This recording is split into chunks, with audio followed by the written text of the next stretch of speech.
السلام علیکم ورحمۃ اللہ وبرکاتہ۔ مسلمانوں،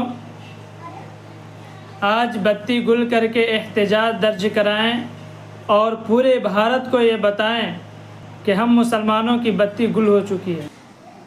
مودی جی کورونا وائرس کو بھگانے کے لیے تھالی پٹوا رہے تھے اور ہمارے علماء وقف کو بچانے کے لیے کبھی پٹیاں بنواتے ہیں تو کبھی بتیاں گل کرواتے ہیں۔ ہمارے دیش کے تمام لیڈران ایئر کنڈیشن کے ایسے عادی ہوئے کہ خود ان کی بتیاں گل ہو چکی ہیں۔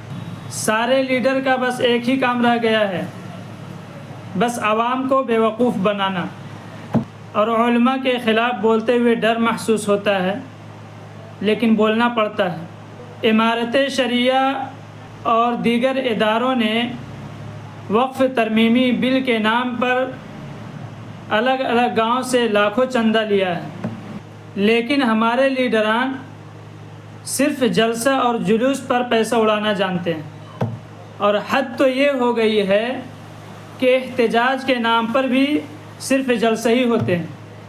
دوستو، یاد کریں اس دور کو جب کانگریس سرکار نے بابری مسجد میں یہ کہہ کر تالا لگا دیا تھا کہ جب اس میں نماز نہیں ہوگی تو اس میں پوجا بھی نہیں ہونا چاہیے۔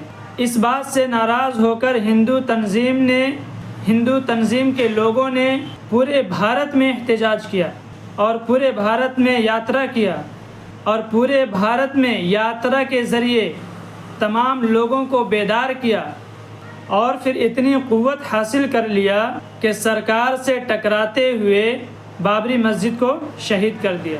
ایک وہ ہیں کہ دوسری کی زمین کو حاصل کرنے کے لیے احتجاج کرتے ہوئے پورے ملک میں گھوم جاتے ہیں، اور ایک ہم ہیں کہ خود کی اپنی زمین بچانے کے لیے بس بتیاں گل کروانے میں لگے ہیں۔ بہرحال بتیاں گل ہو چکی ہیں۔